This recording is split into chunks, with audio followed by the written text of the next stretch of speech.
चंडीगढ़ में हरियाणा के बिजली एवं जेल मंत्री रणजीत चौटाला ने जनता टीवी से खास बातचीत की।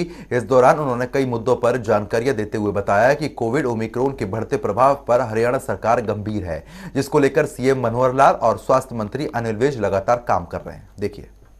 हरियाणा में कोविड और ओमिक्रॉन के प्रभाव के मद्देनजर हरियाणा सरकार ने कई कदम उठाए हैं। गाइडलाइन भी अलग अलग तरह से जारी की गई है।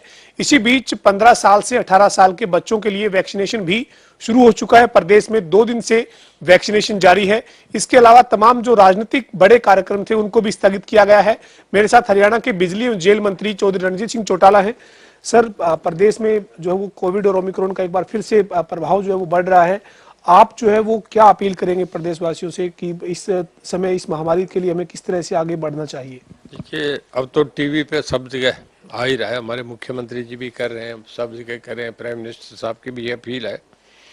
हर आदमी समझता है और जो पिछले 2 लहरें आई उससे लोगों को पता है। जब थर्ड वाले लोग टीवी पे हर चीज़ से वेल एक्वेंटेड है। हमारे यहाँ भी 2 दिन में 1 लाख बच्चों को, जैसे और अमेरिका में देख रहे हैं, लंदन में देख रहे हैं, हर जगह बहुत ज़्यादा कर रहे हैं। तो पेरेंट्स बड़े समझदार हैं बच्चों के साथ। अगर बच्चे बीमार हो जाए तो हॉस्पिटल में अकेले बच्चे को नहीं छोड़ा जा सकता, पेरेंट्स को भी जाना पड़ता है। बड़ा इस तरीका की केस है कि उसमें ज़्यादा प्रॉब्लम्स आएंगी। तो बड़ा अच्छा है कि गवर्नमेंट का इनिशिएटिव है। हमारे चीफ मिनिस्टर साहब ने कहा, उसके बाद लोगों ने बड़ा तेज़ी से इसका लिया। हमारे लोकल डॉक्टर CMOs कर रहे हैं। हेल्थ डिपार्टमेंट को भी बधाई देता हूँ कि अब तक 1 लाख बच्चों को हमने वैक्सीनेशन कर दिया, कल और आज 2 दिन में। और अब समझते हैं कि आगे से आगे नंबर बढ़ता जाएगा। इसमें बड़ा सावधान रहने की ज़रूरत है। जैसा हम अमेरिका में देख रहे हैं, यहाँ देख रहे हैं, लंबा है, क्योंकि पिछले वाला जो सेकंड वाला आया था उसका 15 दिन रहा था। 15 दिन कहीं ऑक्सीजन नहीं मिल रही थी, कहीं पेशेंट नहीं, कहीं रूम्स नहीं मिले थे। बड़ा दिल्ली पे और NCR पे, क्योंकि हम दिल्ली के नज़दीक हैं, इस करके हरियाणा पे भी इक्वली, क्योंकि सबसे ज़्यादा गुड़गांव में लोग आ रहे थे। अब इसके बाद ये समझता हूँ कि अब के वाला जो है अमेरिका में 1.5 महीने पहले आया और अभी भी मैं देख रहा हूँ कि कल भी 1,60,000 आए हैं। तो ये नहीं कह सकते ये लंबा चलेगा। अभी भी इटली में बुरी हालत है, फ्रांस में, जर्मनी में। कई कहते हैं ये फैटल नहीं है, फैटल है या नहीं है, इसका तो अभी कुछ नहीं कह सकते, इतनी पुख्ता बात तो। पर यह है कि इतनी ज़्यादा कैजुअलिटीज़ नहीं है, पर हमें इसे बहुत सीरियसली लेना चाहिए। और सबसे बढ़िया तरीका ये है कि लोग अपने आप को ही करें। मतलब लॉकडाउन करना वो तो लास्ट स्टेज है। आप रोज़ ये नहीं कर सकते कि रोज़ लॉकडाउन लगा दें, इकॉनमी भी देखनी है। लोग अपने आप को घरों में रखें, बाजार घूमना बंद करें। जैसे हमारे CM साहब की मीटिंगें थी, तो उन्होंने कैथल और जींद में रखी थी। मेरी 4 मीटिंगें थी। उसके बाद 3 दिन मैंने अपनी कॉन्स्टिट्यूंसी का प्रोग्राम बना रखा था, मैंने सारे प्रोग्राम कैंसिल कर दिए। जाएंगे, भीड़ इकट्ठी होगी, 2-2, 4-4 हज़ार, 5-5 हज़ार आदमी इकट्ठे होंगे। अगर फैल गया तो हमें भी ये, आखिर समाज में रहते हैं कि रणजीत सिंह आया या CM साहब गए तभी ये हो गया। ये करके हमने सब प्रोग्राम कैंसिल कर दिए। पर इस मामले में मैं कहना चाहूँगा कि लोगों को बहुत सावधान, बिना मास्क के नहीं चलें। जैसे जो पहले बात थी, आजकल फिर फ़ोन पे देख रहे हैं वही कि अगर खांसी आए, छींक आए, तो जो मैं समझ रहा हूँ पुरानी कैसेट बंद होगी, दोबारा फिर शुरू होगी। तो लोगों को बहुत एहतियात बरतना चाहिए। बाजार बुजुर्ग का कम जाने का करें, भीड़ के टाइम कम जाएं तो सोशली डिस्टेंस करें और अपने आप को बहुत बचा के रखें।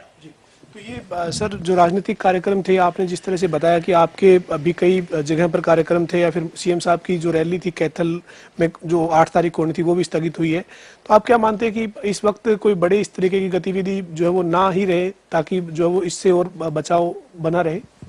देखिए, मेरे ख्याल में काफ़ी बंद हो रहे हैं, पर अब रोज़ हम भी देखते हैं, मैं भी रोज़ देखता हूँ यूपी और पंजाब के चुनाव का क्या होगा। बहुत बड़ी बड़ी रैलियाँ हो रही है, मीडिया कभी वो दिखा रहा है, ये दिखा रहा है। पर सबसे बढ़िया ये है कि इसमें बढ़िया तरीका ये है कि लोग अपने आप को, हमने तो अपने प्रोग्राम कैंसिल कर दिए कि नहीं चाह रहे थे कि कोई लोगों को दिक्कतें आएँ। पर इसमें बचाव करना ही सबसे ज़्यादा। लोग अपने आप को सेल्फ जो है ना कंटेन करें, वही अपने आप को मास्क लगा के रखें, भीड़ से अवॉइड करें। अगर कोई बीमार हो जाए तो आइसोलेशन में, क्योंकि इसमें हॉस्पिटल जाने की ज़्यादा ज़रूरत नहीं है। लोगों ने घर में अपने आप को आइसोलेशन में रख के अपने आप को बचा लिया। और अब मैं समझता हूँ कि लोगों को जो है ना जी, क्योंकि एक ऑक्सीजन की हमें कोई दिक्कत नहीं है। अब तो हमारे इतने प्लांट्स लग गए कि हरियाणा सेल्फ सफिशिएंट है। कहीं भी अगर कहीं और जरूरत पड़े तो भी ऑक्सीजन हम दे सकते हैं, ऑक्सीजन की कमी नहीं। कोई ऐसी घबराहट की बात नहीं है, पर एहतियात जरूर बरतें। तो सर 2 दिन में जो हरियाणा के स्वास्थ्य मंत्री, जो गृह मंत्री भी, उन्होंने जानकारी दी थोड़ी देर पहले कि करीब 1 लाख बच्चे जो है वो वैक्सीनेट हो चुके हैं। तो आप मानते हैं कि लोग जागरूक हैं वैक्सीनेशन को लेकर? हरियाणा में करीब 15,40,000 संख्या है बच्चों की जिनको वैक्सीनेट किया जाना है।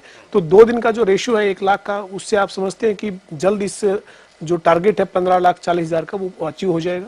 बहुत चीज़ें ऐसी हैं, मैं अपना एक्सपीरियंस बता रहा हूँ कि जब पिछली बार हमें वैक्सीन लगवाने की बात आई तो जब मैंने देखा कुछ पॉलिटिकल लोग हैं, मैंने नहीं लगवाई, पर जिस दिन देखा कि सुप्रीम कोर्ट के जज ने लगवा ली तो मुझे ये हो गया, मैं समझ आता कि क्यों स्कूल में वैसे ही बच रहे हैं।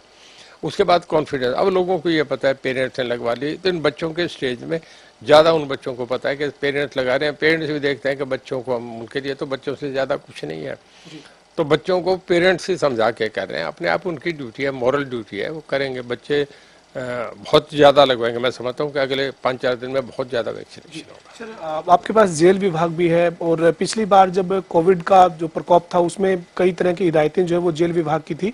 इस बार कोविड ओमिक्रॉन के मद्देनजर जेल विभाग के लिए कोई बातचीत हुई हो, कोई आदेश हो सर, कैदियों के लिए कोई आदेश जारी किया हो?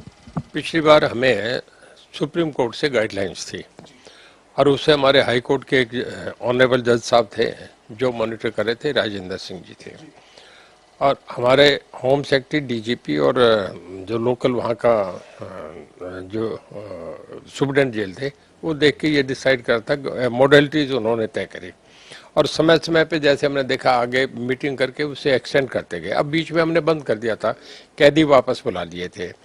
अब अगर कोई ऐसी स्टेज आएगी तो हमें हाई कोर्ट का इनिशिएटिव क्या आता है, हम इस मामले में हैं, हमारे होम सेक्रेटरी, डीजीपी बराबर है। अगर इनकेस अभी ऐसी अलार्मिंग सिचुएशन नहीं आई, अगर ऐसी आएगी तो हमें सोचना पड़ेगा। जी सर, इसके साथ साथ जो है वो आपके विभाग से जुड़ा एक सवाल था, बिजली विभाग की आप जल्द एक गुरुग्राम में बैठक करने की आपकी तैयारी थी कि आप एसडीओ, एक्शन, बड़े स्तर के अधिकारियों के साथ आप चर्चा करेंगे और जो पावर को लेकर जो आपके डिसीजन है वो आप उसमें करने जा रहे थे, तो वो बैठक कब हो रही है या फिर फिलहाल उसको स्थगित किया गया है?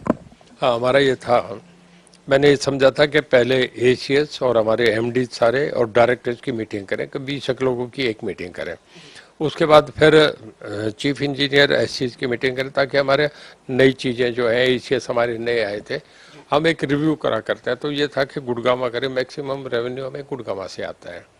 पर अब जब ये देख रहे हैं तो अभी तय तो नहीं करा, पर मैं ये समझ रहा हूँ कि इसमें इतनी दिक्कत नहीं, शायद वो मीटिंग तो करें। हम 20-30 लोगों का अगर सोशली डिस्टेंस करके बैठते हैं तो कैबिनेट मीटिंग भी होती है, पार्लियामेंट्री कमेटीज में हमारे जो एमएलएज की जो एस्टीमेट कमेटी है, पब्लिक अकाउंट्स कमेटी है, लाइब्रेरी कमेटी है, उनकी मीटिंग होती है। 20-30-40 लोगों की मीटिंग करने में दिक्कत नहीं आती, सब समझदार लोग हैं, आपस में डिस्टेंस करके। आखिर में ऑफिस से इधर काम भी चलाना है, बहुत बड़ा डिपार्टमेंट है, इसमें हम इसे यूँ नहीं ले सकते। जी, तो आप करेंगे वो जल्द बैठक? मतलब अभी तारीख तय हुई है सर कोई? मैंने कल हमारे एमडीज को बुलाया, परसों मैं ईश्वर साहब को बुला रहा हूँ और हम बैठ के आपस में ज्वाइंटली तय करेंगे कि हमें करनी चाहिए कि नहीं करनी चाहिए। मीटिंग तो शायद करेंगे। हमारे साथ हरियाणा के बिजली और जेल मंत्री चौधरी रणजीत सिंह चौटाला थे, जिन्होंने कहा है कि कोविड और ओमिक्रॉन का जो प्रभाव बढ़ रहा है उसके मद्देनजर हरियाणा सरकार ने कई तरह की गाइडलाइन जारी की, लेकिन लोगों से सहयोग की अपील है। लोग अपने आप को खुद एक तरह से क्वारंटाइन करें और लोग जो है वो इस में बाहर ना निकले, सोशल डिस्टेंस रखें, तमाम जो एहतियात है वो उसको बरते और साथ ही साथ बच्चे जो है वो वैक्सीनेशन के लिए जरूर पहुंचे। हालांकि उन्होंने साफ किया कि बच्चे जागरूक हैं, अभिभावक जागरूक हैं और वैक्सीनेशन बच्चों की काफी अच्छी तादाद में हो रही है और साथ ही साथ उन्होंने ये अपील की है कि लोग बच्चों को जरूर वैक्सीनेशन लगवाएं। वीडियो जर्नलिस्ट विजेंद्र सिंह के साथ पवन सिंह और जनता टीवी, चंडीगढ़।